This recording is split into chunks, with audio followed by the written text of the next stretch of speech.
Mga boss, bago natin simulan ang kwento, maaari bang mag-subscribe muna kayo kung di pa kayo nakasubscribe, kasi malaking tulong na yun sa akin, at paki-like na rin sa mga video natin, tsaka napansin ko lang sa review ko na halos ang nanonood ay hindi pa nakasubscribe, kung kaya mag-subscribe na po kayo kasi mag-e-enjoy kayo dito mga boss. Yun lang mga boss, maraming salamat.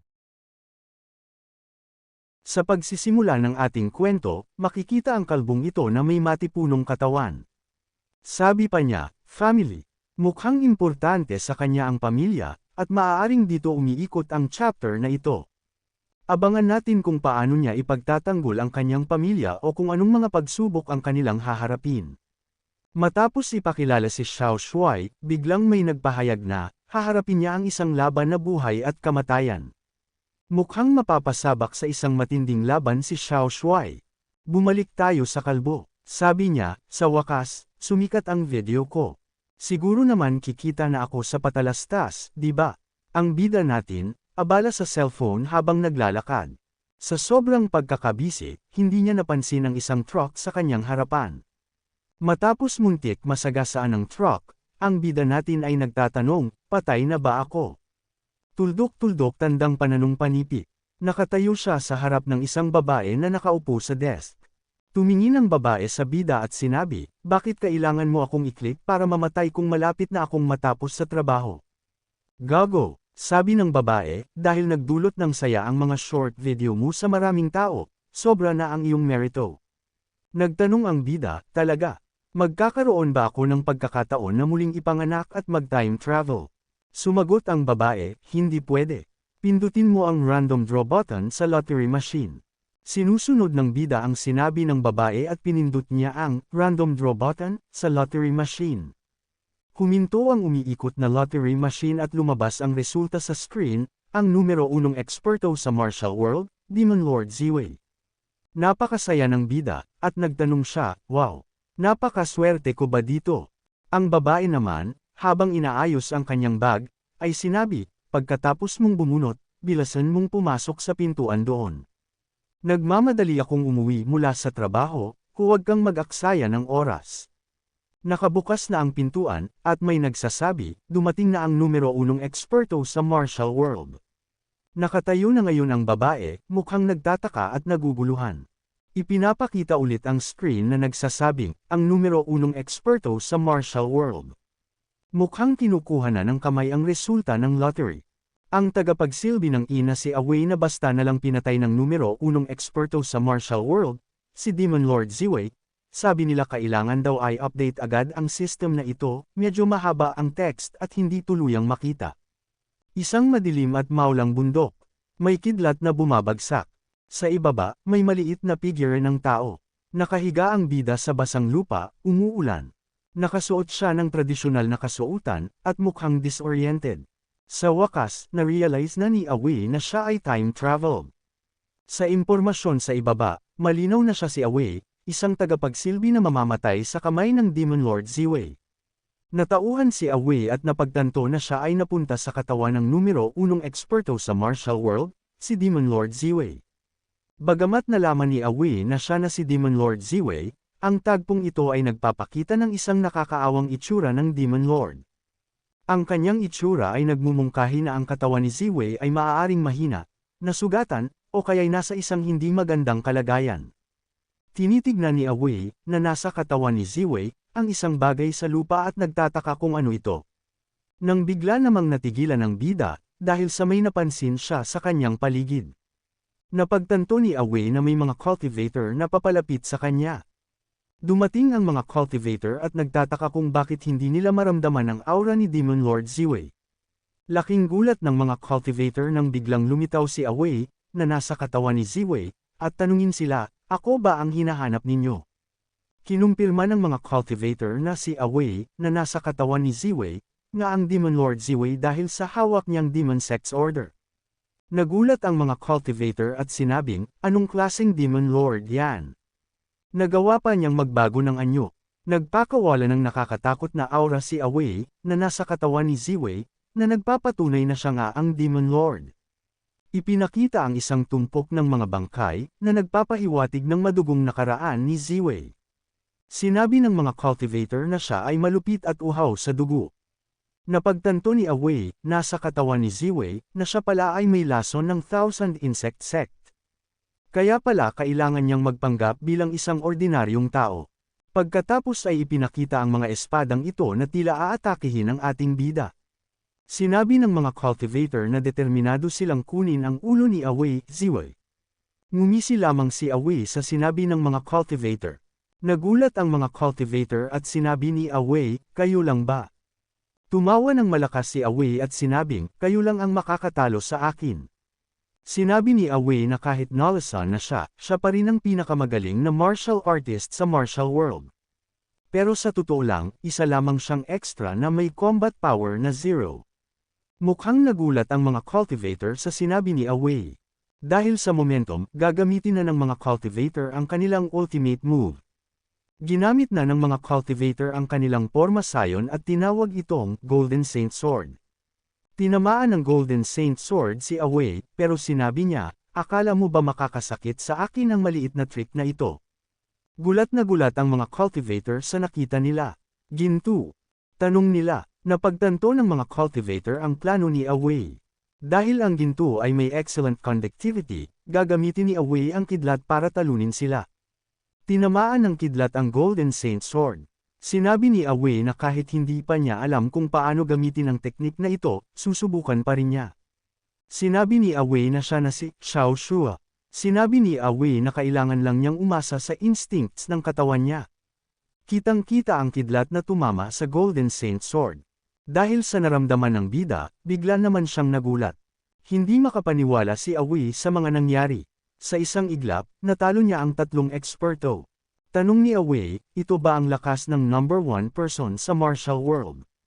Nagtataka si Awei sa kanyang kapangyarihan. Sinabi niya na nakakamangha ito. Nagtataka si Awei kung ito na ba ang totoong martial world. Sinabi niya rin na talagang abala dito. Sabi ng batang babae sa kanyang ina, Inay, tingnan mo. Nagulat ang pangunahing karakter, na may malalaking dilaw na mata at mukhang natatakot o nabigla, nang marinig ang tanong na, ito ba ang Demon Lord Ziwei? Sa kasalukuyang tagpo, tila natuklasan na si Awei ng mas maraming tao. Nakatalikod siya at napapaligiran ng isang grupo ng mga taong nagbubulungan at nagtataka. May mga nagtatanong kung siya nga ba ang natuklasan, habang ang iba ay kinukumpirma na siya ang number 1 expert in the martial world. Si Awei ay nagulat at naiinis, nagtataka kung bakit siya nakilala kahit nagpalit na siya ng anyo. Iniisip niya kung ano ang gagawin, at tila walang pagpipilian kundi ipaalam sa lahat ang kanyang pagkatao. Lumabas ang isang wanted poster para kay The Demon Lord Ziwei. Ayon sa poster, ang taong ito ay extremely dangerous, at dapat ipagbigay alam sa Iron Shirt Sect kung may anumang impormasyon. Matapos makita ang wanted poster, ay napatahimik naman ang ating bida. Si Awei ay tila nagbago ng kanyang hitsura. Sa larawan, makikita si Awei na may iniisip na, mabuti na lang, nagbago ako. Tuldok-tuldok panipik. Samantala, isang bata ang nakatingin sa kanya at nagtatanong, Awei. Ang bata, na tila nakakakilala sa kanya, ay nagtanong, anong ginagawa mo rito? Si Awei naman ay may naguguluhang ekspresyon, marahil ay nagtataka kung nakilala ba siya o kung bakit siya tinatanong. Lumilitaw na nahulog si Awei mula sa isang bangin at nawala ang kanyang memorya. Mukhang kilala siya ng bata at sinasabi sa kanya na 2 araw na siyang nawawala, at akala ng lahat ay bumalik na siya sa kanyang bayan. Sige, mukhang inaakay na si Awei ng bata papunta sa kanyang silid. Sinasabi ng bata na magpalit siya ng malinis na damit, at naiinip na raw ang chef. Si Awei sa loob ng silid, nakatingin sa isang tumpok ng mga libro. Ang mga pamagat ay nagmumungkahi ng isang bagay tungkol sa martial arts. Mukhang nagulat siya at nagtataka kung ito ba talaga ang kanyang silid. Mukhang ito ang aking peking pagkakakilanlan. Ang estratehiya ng 36 stratagems ng paglinlang sa langit ay medyo mataas, sa totoo lang, masyadong mataas. Kailangan kong mabilis na maging pamilyar sa pagkakakilanlang ito. Pagkatapos ay ipinakita ang isang manok, nagtataka naman si Awei, dahil sa kung bakit ba daw siya may hawak na manok ngayon. Anong problema? Nabagok ka ba ng malakas kaya hindi ka makatay ng manok? Tanong ng kalbong ito.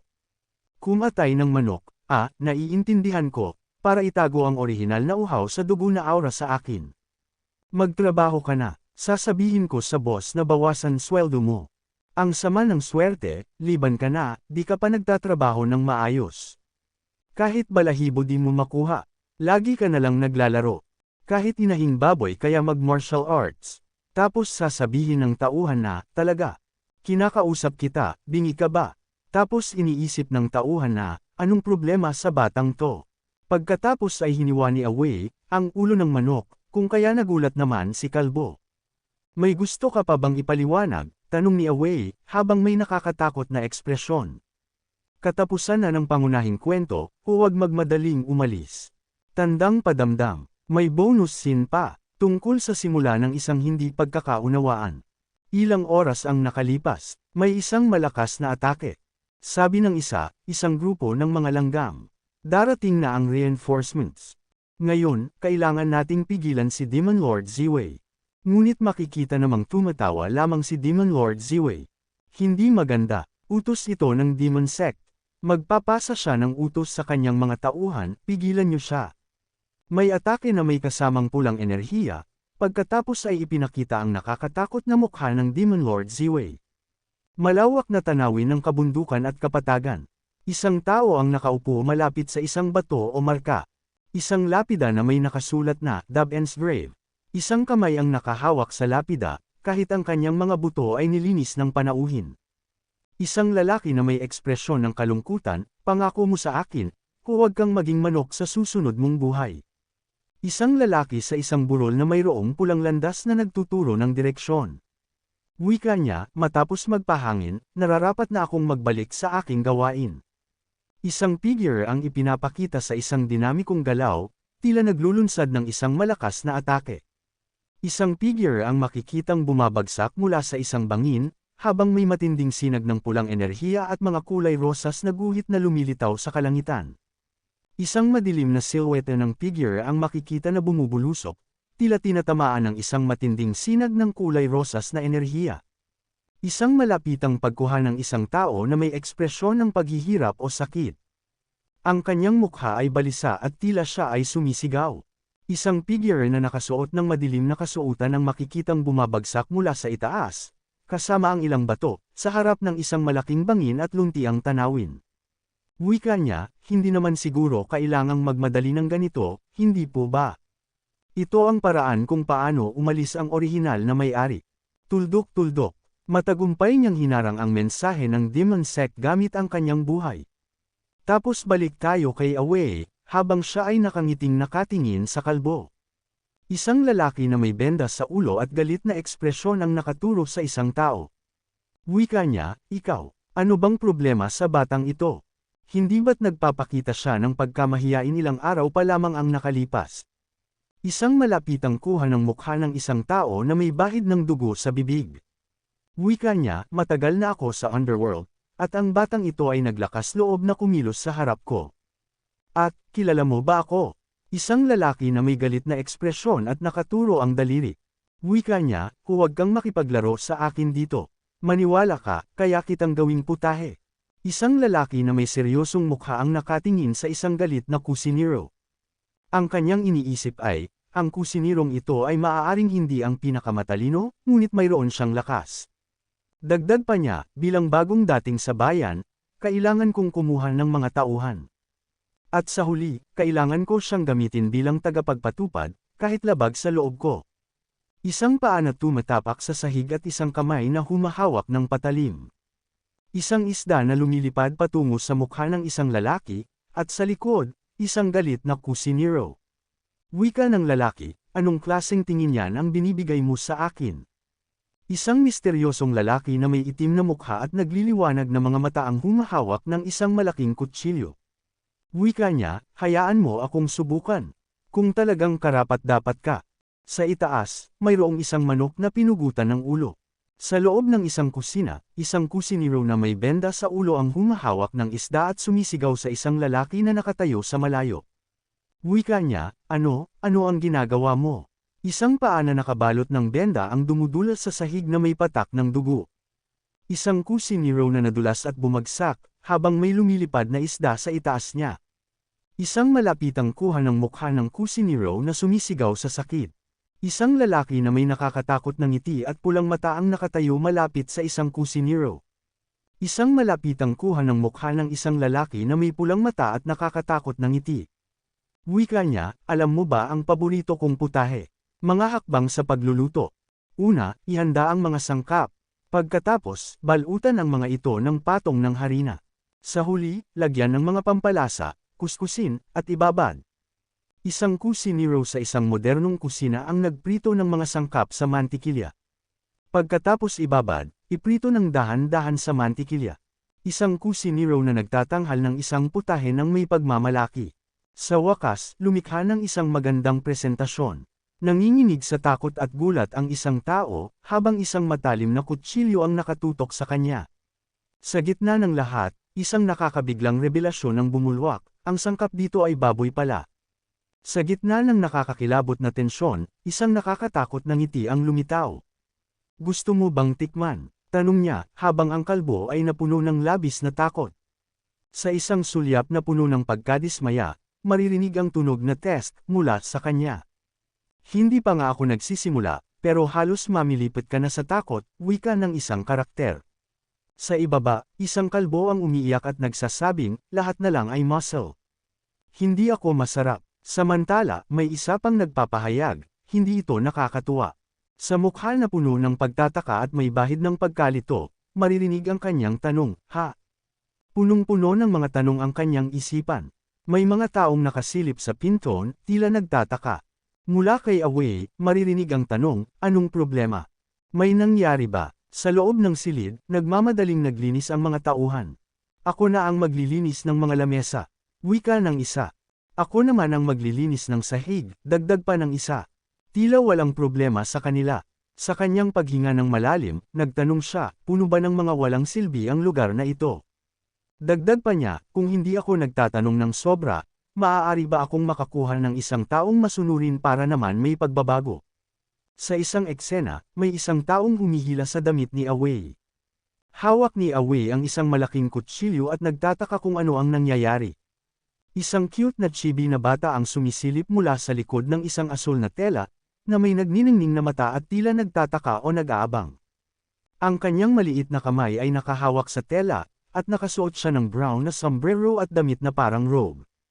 Isang mapayapang tagpo sa gabi ang ipinapakita, kung saan ang isang kubo na may bubong na straw ay nakatayo laban sa backdrop ng isang bundok sa ilalim ng maningning na kalangitan. Ang lugar ay tinatawag na Back Mountain, Firewood Shed. Isang kahoy na bakod ang pumapalibot sa harapan ng kubo, at mga batong daanan ang umaakay patungo sa pinto. Sa loob ng kubo, makikita ang mga tumpok ng dayami na nakatali, mga sako, at mga aklat na nakapatong sa ibabaw ng isang tela. Ang mga bagay na ito ay nakasandal sa pader ng kubo. Sa isang paghinga ng ginhawa, sinabi ni Away na nakahiga sa kanyang kama, sa wakas natapos na ang trabaho.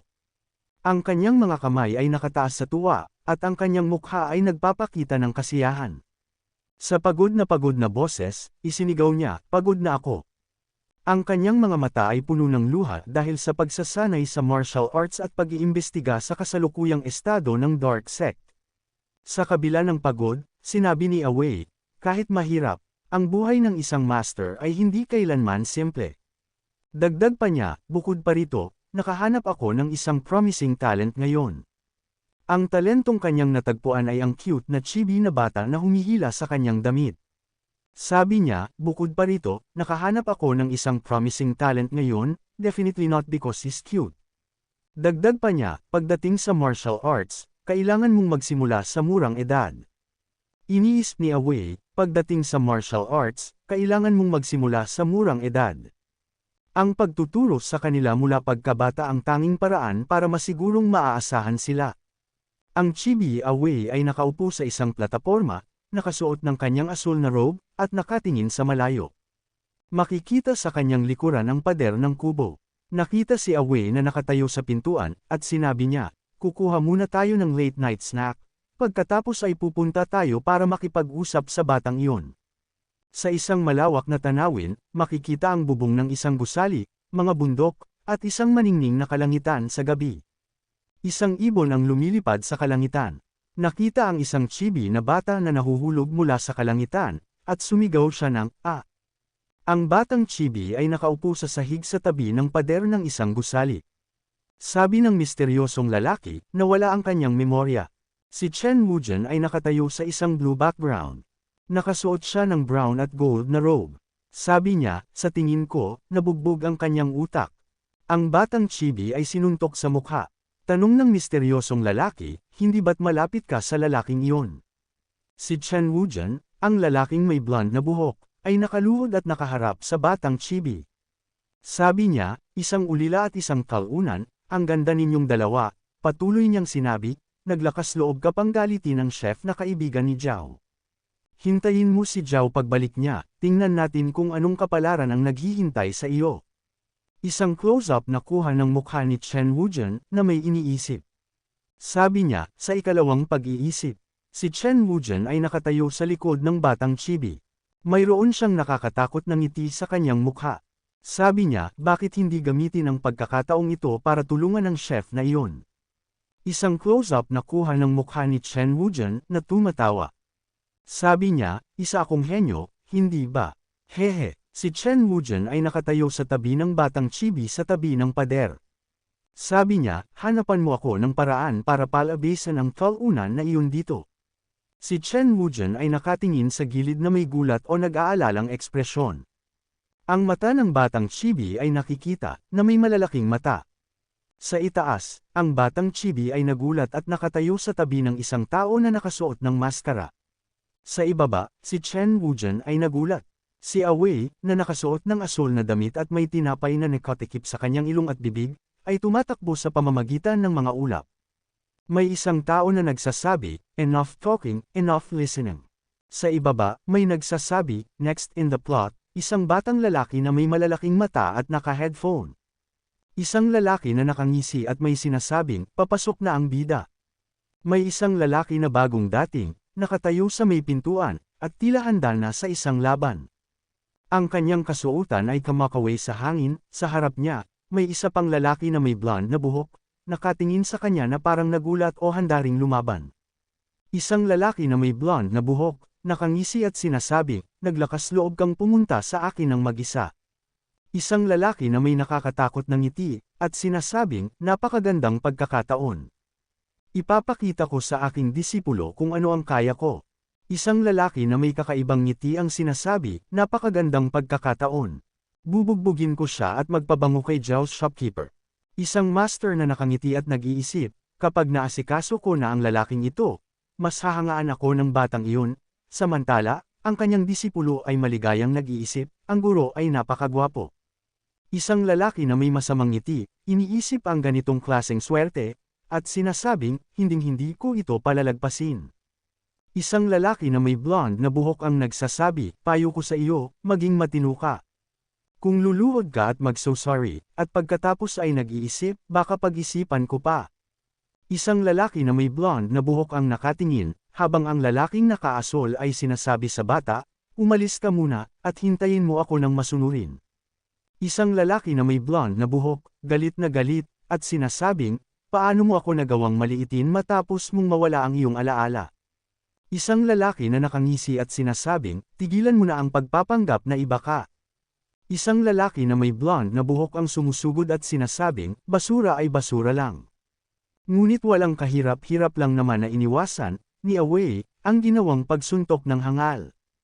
Pagkatapos ay kumilos ng napakabilis ang ating bida, ay agad na hinawakan ang kamay ng hangal. Isang lalaki na may blonde na buhok ang natamba, habang nakatayo sa kanya ang lalaking nakaasol. Isang lalaki na may blonde na buhok ang nagtataka kung ano ang nangyari. Isang lalaki na may blonde na buhok ang naguguluhan at nagtataka kung ano ang nangyari. Pagkatapos ibalibag ni Awei, ang hangal na si Chen Wuzhen, ay makikita na tumayo ang bida, nakangiti si Awei at sinasabing, "Ang sarap sa pakiramdam." Mukhang matagal na niyang gustong gawin ito, dahil sa mga fight videos na pinapanood niya. Si Awei, kahit hindi pa bihasa sa mga magagarbong teknik, ay may matinding tiwala sa kanyang internal energy. Sabi niya, dahil dito, walang makakatalo sa kanyang mga kamao at sipa. Nakatayo si Awei, nakatingin kay Chen Wujin na nakahiga sa sahig. Sa sitwasyon na iyon, si Awei pala ay nasa loob ng katawan na hindi niya lubos na kontrolado. Nag-aalala siya na baka makasakit siya ng iba dahil dito. Mukhang nagulat si Chen Wujin sa sinabi ni Awei. Nagulat si Chen Wujin sa sinabi ni Awei tungkol sa pagiging nasa loob ng ibang katawan. Pero bigla siyang nagliwanag at sinabing, nakuha ko na. Nakakita na ako ng ganitong plot sa manga dati. Napagtanto ni Chen Wujin na may alam si Awei tungkol sa mga plot twist sa manga. Kaya naman, naisip niya na may mas malalim na pagkatao si Awei. Nagtaka naman si Awei kung bakit siya tinitingnan ni Chen Wujin. Napansin ni Chen Wujin na may kakaibang pagkatao si Awei. Samantala, nagulat si Awei dahil hindi raw siya natamba sa atake ni Chen Wujin. Dagdag pa niya, ngayon lang daw siya nakakita ng ganong atake. At dahil dito, tumaas pa ang combat strength ni Awei. Hindi natamba si Awei sa atake ni Chen Wujin, at tumaas pa ang combat strength niya. Dahil dito, nagalit si Chen Wujin at tinanong si Awei kung sino ba talaga siya. Tila naiinis naman si Awei, sa narinig niya mula kay Chen Wujin. Kaya dahil doon ay agad na sinakal ni Awei si Chen Wujin. Napuruhan si Awei sa santukan nila ni Chen Wujin. Tapos, mukhang may sinabi si Chen Wujin na ikinagalit ni Awei. Kaya ngayon, nagtatanong si Awei kung ano raw ang sinabi ni Chen Wujin. Nagtanong si Awei kay Chen Wujin kung ano ang sinabi niya. Tapos bigla niyang sinunggaban si Chen Wujin at tinanong kung paano nalaman ni Chen Wujin ang pagkatao niya. Ngayon, nasasakal na si Chen Wujin at hindi makapagsalita. Sinunggaban ni Awei si Chen Wujin para tanungin kung paano nito nalaman ang pagkatao niya. Nasasakal na si Chen Wujin at hindi makasagot. Samantala, nag-iisip si Awei kung paano nalaman ni Chen Wujin ang pagkatao niya at kung bakit kaya siya nakakalaban kahit gumamit siya ng internal energy. Matapos tanungin ni Awei si Chen Wujin kung paano nito nalaman ang pagkatao niya, patuloy niyang hinawakan ang braso o leeg ni Chen Wujin. Mukhang mas lalo pang pinipigilan ni Awei si Chen Wujin, na nagpapakitang hindi pa rin niya bibitawan hanggat hindi niya nakukuha ang sagot na gusto niya. Sa wakas, nakahinga na rin si Chen Wujin at tinawag niya si Awei na baliw. Mukhang wala ng choice si Awei dahil nalaman na ni Chen Wujin ang tungkol sa kanya. Pagkatapos ay itinaas ni Awei, ang kanyang mga kamay hudyat na may gagawin siyang hindi kaaya-aya kay Chen Wujin. Pagkatapos ay inatake ni Awei, si Chen Wujin, sa likod nito kung kaya makikita ang pagtalsak ng dugo ng hangal.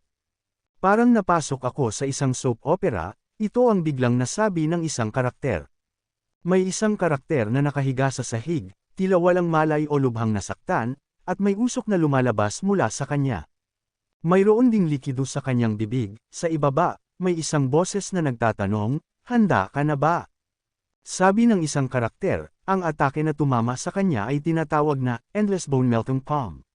Dagdag pa niya, kung matamaan ka ng atake na ito, mamamatay ka sa loob ng 7 araw dahil ang mga buto mo ay magiging mush.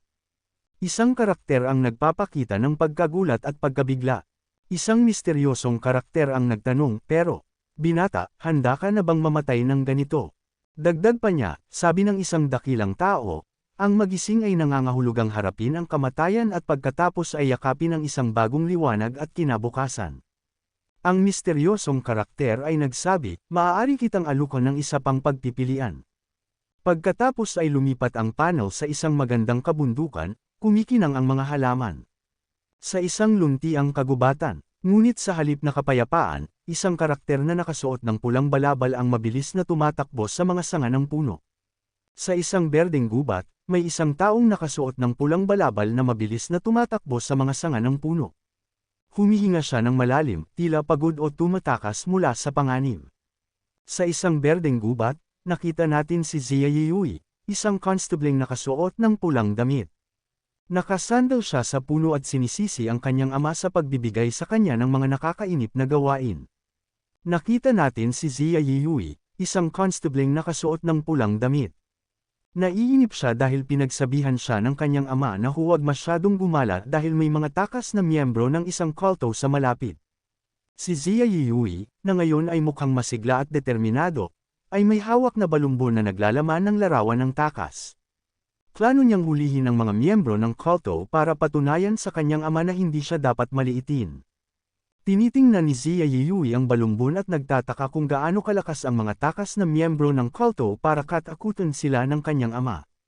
Ito ang larawan ng isang babae, na tinutukoy bilang remnants of the demonic cult, na nakahiga sa isang banig na may tila gintong disenyo.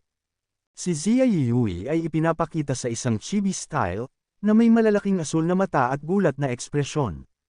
Nakita natin si Xia Yiyui na galit habang binubuksan ang balumbon. Nagtataka siya kung bakit ibang-iba ang itsura ng babae sa larawan. Nakita natin si Xia Yiyui na nakangisi habang iniisip na hayaan na lang mapatay ang mga miyembro ng kulto. Nakita natin si Xia Yiyui na nag-iisip. Nakita natin si Xia Yiyui, na may suot na pulang kasuotan at sombrero, na nakatingin sa malayo sa isang masaganang berdeng kagubatan. Hawak niya ang balumbon na may larawan ng takas. Sa malayo, makikita ang dalawang figure, isang mas malaki at isang mas maliit, na may maningning na aura, na tila naglalakad sa kakahuyan. May isang figure na nagtatanong, "Kuya Awei, totoo ba ang sinabi mo?" Nakita natin ang isang batang lalaki na nagtatanong, "Kung matututo ka ng kung fu, hindi ka na babubulihan." Nakita natin ang isang lalaking may casual na postura, nakasandaw sa puno, na may ngiti sa labi habang kumakain. Malamang ito si Kuya Awei. Sinasabi niya, "Syempre, tingnan mo kung gaano kadali kong hinarap ang delinkwenteng nambuli sa'yo." Dagdag pa niya, "Hindi ka lang hindi na mabubuli, kundi hahangaan ka pa ng lahat." Nakita natin ang batang lalaki na nakaluhod sa harap ni Kuya Awei, na nakahiga pa rin. May sinabi ang batang lalaki na, "Sinabi ng kapatid kong babae na kailangan daw magkawtaw sa isang master." At nakikita rin natin na iniisip ni Kuya Awei na, bagaman parang mas hinahabol ako kaysa hinahangaan. Nakita natin na sobrang lakas ng kawtaw ng batang lalaki at nag-crack ang lupa. Nakita natin si Kuya Awei na may kakaibang ngiti sa kanyang mukha at dilaw ang mga mata. Nakita natin ang batang lalaki na nakaluhod sa lupa, nagmamakaawa, na may maliit na bukol sa kanyang noo na nagpapahiwatig ng kanyang matinding pagkawtaw. Ang kanyang mga mata ay nagniningning sa pag-asa habang sinasabi niya, "Gusto kong maging malakas, mangyaring turuan niyo po ako, Master." Nakita natin ang isang magandang babae na may mahaba at kulay kahel na buhok, at nagniningning na kulay kahel na mga mata. Nakasuot siya ng puting panlabas na balabal na may itim na trim sa ibabaw ng isang kulay rosas na damit, at may malugod na ngiti sa kanyang mukha habang nakalahad ang kanyang kamay. Sa likuran niya, may dalawang iba pang babae na nakasuot ng tradisyonal na berdeng kasuotan, at isang malaking bilog na pintuan. Sinasabi niya, "Young Master, narito ka na ulit." Nakita natin ang babaeng may kulay kahel na buhok na nag-abot ng sulat sa isang lalaking may kulay gintong buhok. May sinabi ang babae, "Huli ka na nakabalik ngayon, at may dumating na sulat para sa iyo mula sa kapital." Nakita natin si Young Master na may seryosong ekspresyon, sinasabi, "Ano na naman kayang nangyayari sa kapital at kailangan nila ako? Wala akong panahon para makitungo sa mga matatandang yun ngayon." Nakita natin ang babaeng may kulay kahel na buhok na nag-alok ng tulong kay Young Master. Sabi niya, "Kung gayon, hayaan mong tulungan ng lingkod na ito ang Young Master na magpalit ng kanyang damit. Kailangan pa ring gamutin ang sakit sa iyong baywang." Nakita natin na hinawakan ng babae ang balikat ni Young Master, at biglang naglabasan ang itim na usok mula sa kanyang katawan. Tila nagulat ang babae sa nangyari. Nakita natin ang babaeng may kulay kahel na buhok na sumisigaw sa gulat. Nakita natin si Young Master na nakaupo sa kama na walang damit pang itaas, at tila may pasa o marka sa kanyang katawan. Sabi ng babae, "Sino ang sumapak sa iyo ng ganito kalakas?" Nag-iwan pa sila ng marka ng kanilang palad. "Kahit lamok ay hindi nangangahas na kagatin ang Young Master ko, sobra na ito." Nakita natin ang babaeng may kulay kahel na buhok na may nag-aalalang ekspresyon. Sabi niya, "Hindi na kailangan ng gamot." Ang lalaking may gininto ang buhok na may galit na ekspresyon. Tila may masakit na nangyayari sa kanya, at sinisikap niyang pigilan ang kanyang sarili. Ang lalaking may gininto ang buhok ay nasa gitna ng isang biglaang reaksyon, tila natamba o nataman sa baywang. Mayroon ding kamay na mukhang humawak sa kanyang baywang. Ayon sa kanyang sinasabi, ang sakit na ito sa baywang ay matagal na akong binabagabag sa loob ng maraming taon, kahit ang mga doktor sa kapital ay walang nagawa. Hindi inaasahan, ginamo ito ng taong ito sa pamamagitan lamang ng isang pagkahulog at isang palad. Si Young Master, na may sakit sa baywang na walang makagamot, ay gumaling ng aksidente sa tulong ng isang babae. Walang ibang nang ahas na gamutin siya dati. Nakita natin ang isang lalaking nakasuot ng asul na damit na may nakakatakot na ngiti sa kanyang mukha. Ang kanyang mga kamay ay nakaunat, tila sinusubukang abutin ang isang tao. Sa ibaba, nakatayo ang Young Master na may pag-aalala sa kanyang mukha. Sabi ng lalaki, ginawa niya ito ng sinasadya, para sa isang dahilan. Sabi naman ni Young Master, gagamitin niya ako o gagawing buto sa loob ng 7 araw. Young Master na nagpupunas ng pawis at may determinadong ekspresyon. Sa likod niya, nakasilip ang babae na may pagtataka sa kanyang mukha. Sabi ni Young Master, kakausapin ko siya. Nakita natin si Awei at ang batang lalaki sa gitna ng isang kagubatan. Sila ay tila nagko-concentrate, at sabi ng isa sa kanila, mag-focus ka. Tipunin ng lakas, sa gitna ng kagubatan, nakita natin si Awei na nagtuturo ng martial arts sa batang lalaki. Sabi ni Awei, ang martial arts ay tungkol sa 8 pamamaraan. Lahat ito ay tungkol sa panloob at panlabas na pagkakaisa, anyo, at espiritu. Si Awei na pinupunasan ng kanyang pawis at nakangiti. Sabi niya, mahusay ang ginagawa mo. Ang batang lalaki ay nakaupo sa damuhan, nagpapahinga. Sabi niya, magsanay ka pa ulit, at iisipin ko kung anong martial art ang babagay sa iyo. Si Awei ay nag-iisip. Sabi niya, sa bagay na iyan, hindi ko pa natatapos pag-aralan ang mga martial arts mula sa demonic cult token. Nakikita natin ang isang kamay na may benda na humahawak ng isang balahibo. Si Awei ay nakasandal at nag-iisip habang hawak ang isang balahibo sa kanyang bibig. Sabi niya, may nabanggit sila dati na isang Laoshi technique. Hindi ito mukhang maganda, kung patuloy mong pagsasanayan ang martial art na iyan.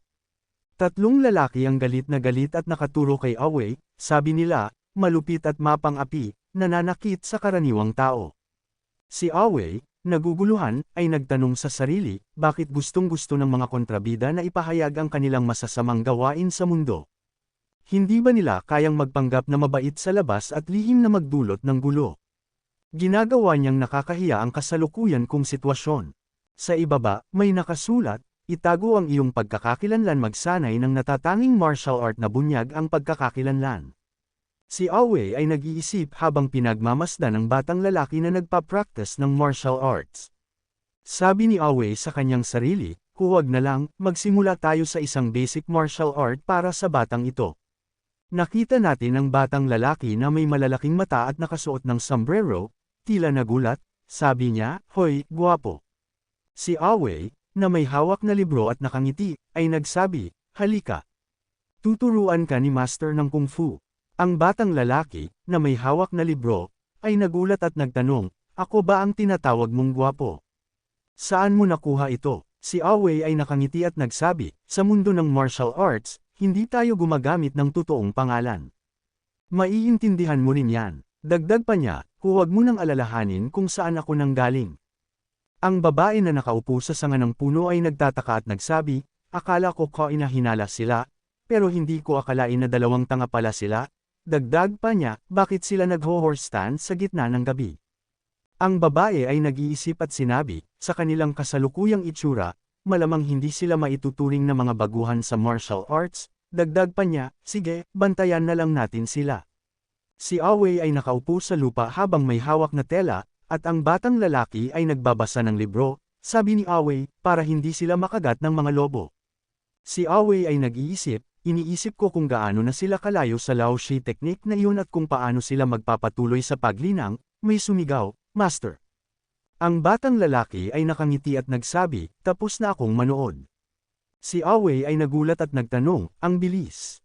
Ang batang lalaki ay nakangiti at nagtanong, pwede ko bang subukan? Si Awei ay nakangiti rin at sumagot, syempre. Ang batang lalaki ay nakaupo sa lupa na may nakapikit na mga mata, at may ilaw na bumabalot sa kanya. Ang batang lalaki ay nasa isang martial arts stance, nakaposisyon na parang sumusuntok, at may nagliliwanag na enerhiya na bumabalot sa kanya. Suot niya ang puting kasuotan na may pulang detalye, isang brown na sombrero, at asul na takip sa tainga. Ang batang lalaki ay naglalabas ng isang asul na enerhiya mula sa kanyang kamao, na sumasalubong sa isang higanteng, nagliliyab na puting kamay. Isang ibon ang tumitili habang nagliliyab na enerhiya ang sumasabog sa buong lugar. Nagliliyab na enerhiya ang bumabagsak sa lupa, na nagiging sanhi ng pagkasira kung saan-saan. Isang malaking pagsabog ng enerhiya ang pumuputok sa lupa, na nagiging sanhi ng pagkasira kung saan-saan.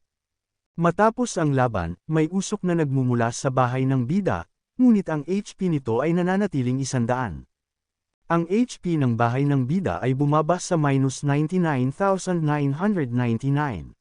Si Awei at ang batang lalaki ay nagulat at natakot matapos ang pagsabog. Sa gulat ni Awei, sinabi niya, "Shit, ganito ba kalakas ang aking basic martial art?" Pagkatapos makita ang kanyang kapangyarihan, sinabi ni Awei, "Magaling." Sumagot ang batang lalaki, "Ang martial art ni Master ay napakaganda. Tunay na karapat-dapat na maging aking martial art, ito ay unbelievably awesome." Sinabi ni Awei sa batang lalaki, "Magtrabaho ka ng mas mahirap, bagamat hindi mo ako malalampasan, ang pagiging pangalawa sa pinakamahusay sa mundo ay dapat makamit." Sumagot ang batang lalaki, "Oo, oo. Magpa-practice ako ng masigasig kasama si Master at hindi ko siya bibiguin." Ang batang babae ay nakatayo sa isang puno, na may isang blankong ekspresyon sa kanyang mukha. May batang babae sa puno na nakatingin sa isang malaking bagay. Sumigaw ang batang babae, "Sino ba ang dalawang ito?" habang may nakakatawang mukha.